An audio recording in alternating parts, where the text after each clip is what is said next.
آج 20 مارچ 2021 ہے۔ آج روزنامہ جنگ میں میرا جو کالم شائع ہوا اس کا عنوان ہے پی پی پی اور پی ڈی ایم۔ یہ ان دنوں کی بات ہے جب آصف علی زرداری صدر کی حیثیت سے واقعی سب پر باری تھے۔ تب ملک کے وسیع تر مفاد میں پی ٹی آئی کے غبارے میں ہوا بھرنے کے عمل کا آغاز ہوا تھا۔ مجھے معلوم ہوا کہ لاہور اور پنڈی کے جلسوں کے لیے نہ صرف ملک کے وسیع تر مفاد میں کروڑوں روپے فراہم کیے گئے بلکہ زرداری صاحب نے بھی بالواسطہ اپنے دوستوں کے ذریعے پیسے سمیت ہر طرح کی مدد فراہم کی۔ ان کا خیال تھا کہ پی ٹی آئی پنجاب میں نون لیگ کا ووٹ توڑے گی۔ ایک دن ایک دوست کے گھر ان کے دستراز ڈاکٹر عاصم سے ملاقات ہوئی۔ میں نے عرض کیا کہ پی ٹی آئی کو سپورٹ کر کے زرداری صاحب خود اپنے پاؤں پر کلہاڑی تو نہیں مار رہے؟ ڈاکٹر عاصم نے نہایت تفاخرانہ انداز میں جواب دیا کہ سلیم، جہاں تم جیسے لوگوں کی سوچ ختم ہوتی ہے وہاں سے زرداری صاحب کی سوچ شروع ہوتی ہے، اور آپ دیکھیں کہ زرداری صاحب کیا گیم کھیلتے ہیں۔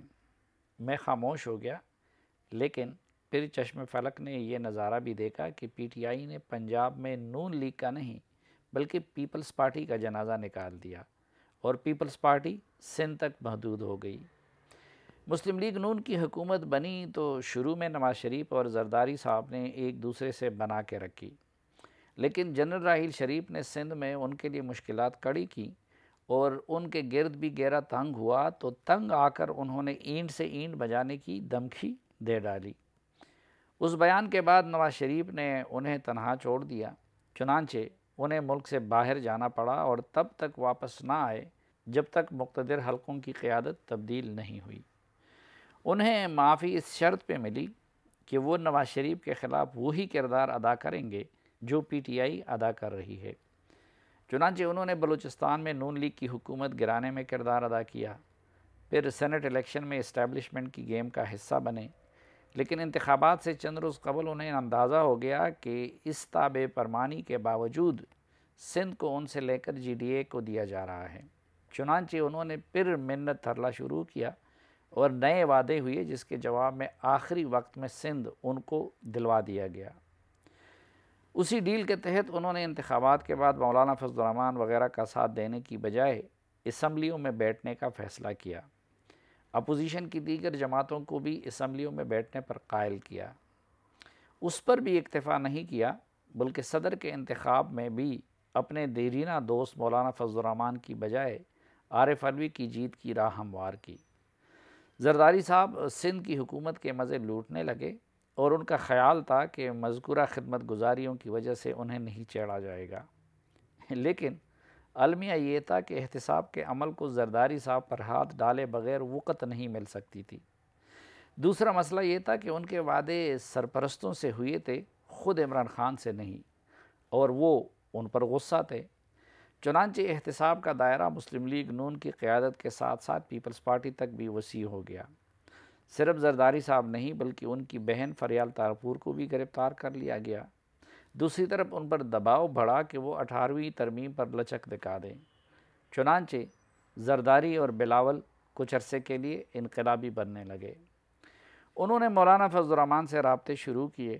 مولانا ان پر اعتماد کرنے کو تیار نہیں تھے، اس لیے خود اے پی سی بلانے کی بجائے زرداری صاحب کو اے پی سی بلانے کا کہا۔ چنانچہ پیپلز پارٹی کی میزبانی میں اے پی سی ہوئی۔ ابتدائی چند دنوں کے بعد مسلم لیگ نون اور مولانا کے سخت لہجے کے برعکس بلاول بھٹو نے نرم لہجہ اپنایا۔ چنانچہ پی ڈی ایم کی صفوں میں سے پیپلز پارٹی کو لاڈلے کے طور پر چن لیا گیا، اور زرداری صاحب نے سینٹ کے چیئرمین کے ساتھ ساتھ پنجاب اور پھر مرکز میں تبدیلی کے خواب دیکھنے شروع کیے۔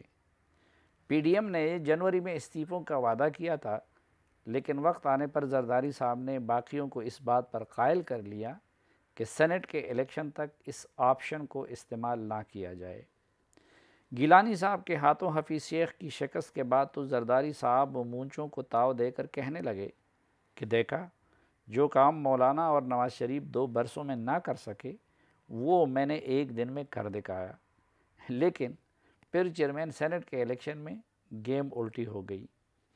سینٹ الیکشن کے بعد پی ڈی ایم کا سربراہی اجلاس اس ارادے کے ساتھ بلایا گیا کہ حسب وعدہ اسمبلیوں سے استعفوں اور اسلام آباد کی طرف مارچ کے لیے لائحہ عمل بنایا جائے، لیکن حیرت انگیز طور پر زرداری صاحب مارچ کرنے کے لیے سنجیدہ نظر آئے اور نہ استعفوں پر آمادہ تھے۔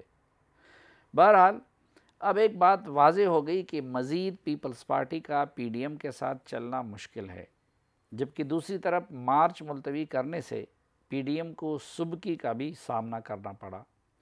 لیکن میرے نزدیک زرداری صاحب نے پی ڈی ایم کے دیگر جماعتوں کے ساتھ نہیں بلکہ اپنی جماعت اور اپنے بیٹے کے ساتھ زیادتی کی ہے۔ ایک تو ان کے نکلنے کے بعد بھی پی ڈی ایم نہیں ٹوٹے گی، بلکہ اب اس کے انتخابی اتحاد بننے کا امکان بڑھ گیا ہے۔ دوسرا، اس کے بعد زرداری صاحب کا پنجاب یا مرکز میں عدم اعتماد لانے کا خواب شرمندہ تعبیر نہیں ہو سکتا۔ تیسرا، اس اقدام کے ذریعے پنجاب اور پختونخوا میں پیپلز پارٹی کا رہا سہا ووٹ بینک بھی ختم ہو جائے گا۔ میں تو دسمبر سے پی ڈی ایم کی قیادت کو مشورہ دے رہا تھا کہ اگر جینون اپوزیشن کرنی ہے تو پیپلز پارٹی سے جان چھڑا لیں، لیکن نواز شریف اور مولانا انہیں مہلت دے رہے تھے۔ اس وقت میں نے یہ بھی لکھا تھا کہ بلاول کے پاس دو راستے ہیں، ایک یہ کہ وہ ذوالفقار علی بھٹو کے جانشین بن کر قومی سطح کے لیڈر بن جائے، اور دوسرا یہ کہ وہ سندھ کے نئے پیر پگاڑا بن جائے۔